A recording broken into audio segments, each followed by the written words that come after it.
नेपाल में हिंसा रुकी तो नई मुसीबत सामने आ गई। हिंसा की आड़ में नेपाल की जेलों से करीब 14,000 छोटे बड़े और खतरनाक अपराधी फरार हो गए। इन कैदियों को जानने वाले लोगों ने प्रदर्शन के बीच जेलों पर धावा बोल दिया और जेलों के दरवाजे तोड़कर हजारों कैदियों को भगाकर अपने साथ ले गए। ये कैदी अब नेपाल के कोने कोने में भाग गए हैं। इनमें से कई भारत में भी घुस गए। बताया जा रहा है कि भारत के सशस्त्र सीमा बल ने नेपाल की जेलों से भागे 60 से ज्यादा कैदियों को दबोच लिया है। ये कैदी उत्तर प्रदेश, बिहार और बंगाल की सीमा पर पकड़े गए हैं। सोचिए, हजारों अपराधी नेपाल में खुले घूम रहे हैं, कई भारत में घुसने की कोशिश कर रहे हैं। ऐसे में भारत तगड़े एक्शन में आ गया है। कई मीडिया रिपोर्ट्स में दावा किया जा रहा है कि नेपाल की जेल में बंद एक बांग्लादेशी कैदी भी भारत में घुस गया, जिसका नाम अब्दुल हसन था। लेकिन इस बांग्लादेशी कैदी को भी पकड़ लिया गया है। ऐसे में खतरे को देखते हुए भारत सरकार ने नेपाल से लगती सीमा को सील कर दिया है। नेपाल से भारत आने वाले हर व्यक्ति की सघन जांच की जा रही है। सिर्फ उन्हीं लोगों को नेपाल से भारत में आने दिया जाएगा जिनके पास प्रॉपर डॉक्यूमेंट्स हैं। लेकिन जिस पर शक हो रहा है उसे तुरंत पकड़ा जा रहा है। आपको बता दें कि भारत की नेपाल के साथ करीब 1751 किलोमीटर लंबी सीमा लगती है। बहरहाल, अब आपको एक बहुत ही दिलचस्प बात बताते हैं। पहले बांग्लादेश और अब नेपाल में भड़की हिंसा को देखकर लगता है कि कुछ घटनाएं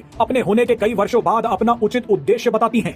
नेपाल और बांग्लादेश में प्रदर्शनकारियों के खिलाफ वहां की सरकार और सेना ने जिस तरह का बल प्रयोग किया, उसने पूरे देश को बर्बाद कर दिया। नेपाल में 31 लोग मारे गए और बांग्लादेश में भी शेख हसीना ने शुरुआत में ही गोली चलवाकर अपनी सबसे बड़ी गलती कर दी थी। देखते ही देखते नेपाल और बांग्लादेश की सरकारें तक गिर गई। ऐसे में इसे देखते हुए आप इसकी तुलना भारत में हुए CAA और किसान आंदोलन से कीजिए। CAA कानून के खिलाफ दंगे हो, शाहीन बाग पर कब्जा हो या फिर महीनों तक चला किसान आंदोलन, इन सभी लोगों ने जमकर उत्पात मचाया। एक समय तो ऐसा आ गया कि कई लोगों ने यहाँ तक बोलना शुरू कर दिया कि PM मोदी एक्शन क्यों नहीं ले रहे? क्या मोदी सरकार इन उत्पात मचाने वालों से डर गई है? आपको याद होगा कि किसान आंदोलन के दौरान कई खालिस्तानी समर्थक लाल किले पर चढ़ गए। ऐसे में कई लोगों ने मोदी सरकार से सवाल पूछा कि इन उपद्रवियों को गोली क्यों नहीं मारी गई? तो इसका जवाब यह है कि ये लोग चाहते थे कि मोदी सरकार गोली चलाए, लाठियां चलाए, ताकि ये लोग भारत में नेपाल और बांग्लादेश जैसी आग लगा दें। CAA कानून के खिलाफ जो बैठे थे और जो लोग किसान आंदोलन में बैठे थे, उन्हें तो विदेशी फंडिंग तक मिल रही थी। शाहीन बाग पर जिस तरह से महीनों तक कब्जा कर लिया, उन लोगों को भी जॉर्ज सोरोस जैसे गैंग ने बिरयानी खिलाई थी। लेकिन मोदी सरकार ने संयम बरता, इसीलिए वो सारे प्रदर्शन फ्लॉप हो गए, लेकिन भारत बच गया।